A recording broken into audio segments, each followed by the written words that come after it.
In this video, you will learn how to solve absolute value equations.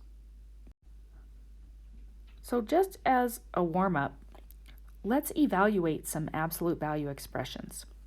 So when we talk about absolute value, most of you will know that when we take the absolute value of a number, we get that number, but we get that number positive. So the absolute value of -8 is 8. The absolute value of +8 is also 8. And the absolute value of 0 is 0. So note that we can actually have the absolute value of 0, but we will never get an absolute value that is a negative value. So what really is an absolute value? Well, absolute value is actually the distance from 0.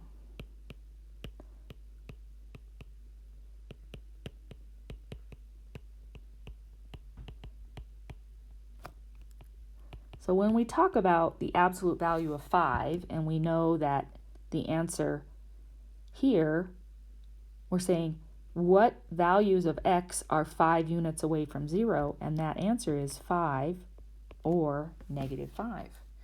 So anytime we're solving an absolute value equation, what we're going to do is break up our absolute value equation into two equations without absolute value. So in this case, if I have the absolute value of x equals a, I can break it up as x equals -a or x equals a. So basically, we're just dropping these absolute value bars. So I like to say we're going to break it out of jail. And we're going to decide if we're going to be good or bad, positive or negative. Now, there's a caveat here. Of course, a has to be positive because I can't say the absolute value of something equaling a negative number.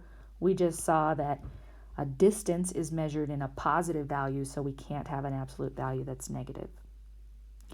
So let's take a look at this example. I'm going to get rid of this page number.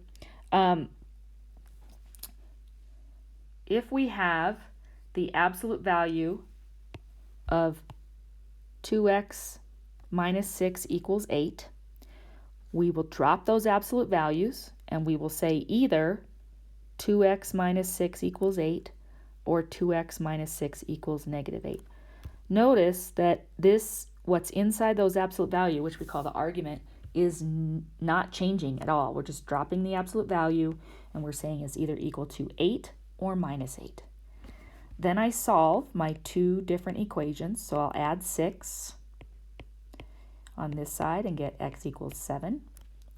And if I add 6 on this side, I'll get 2x equals -2 or x equals -1. So actually two values that make this equation true.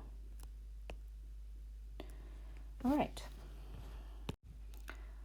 So in general, how do we solve an absolute value equation? Well, we have to make sure that our absolute value expression is isolated. So in other words, we have to have an absolute value on one side and everything else on the other.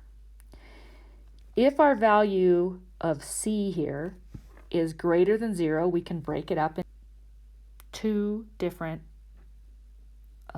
equations. If c is negative, we just talked about that, we cannot have an absolute value being negative, so we'll know right away that there's no solution to that. And if it's equal to 0, we could still break it up, but +0 and -0 are really the same thing, so we just get the one equation, ax plus b equals 0. So let's try some of these. We've got the absolute value of 6x plus 4 minus 8 equals 0. And I am going to isolate that radical, so I'm going to add 8 to each side. And I have absolute value of 6x plus 4 equals 8. That's such an important step. Notice we still have the absolute value. Now I will drop the absolute value. 6x plus 4 is equal to 8, or 6x plus 4 equals -8.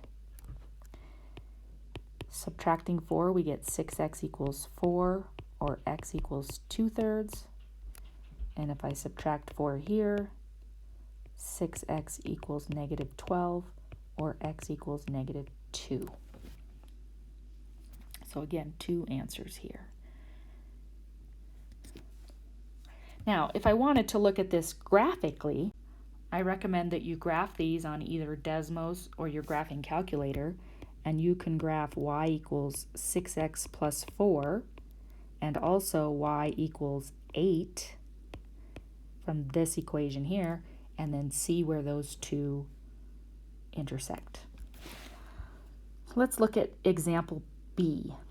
Here we have the absolute value of 3x plus 4 equals -9. And since we know absolute value is always a positive, this has no solution.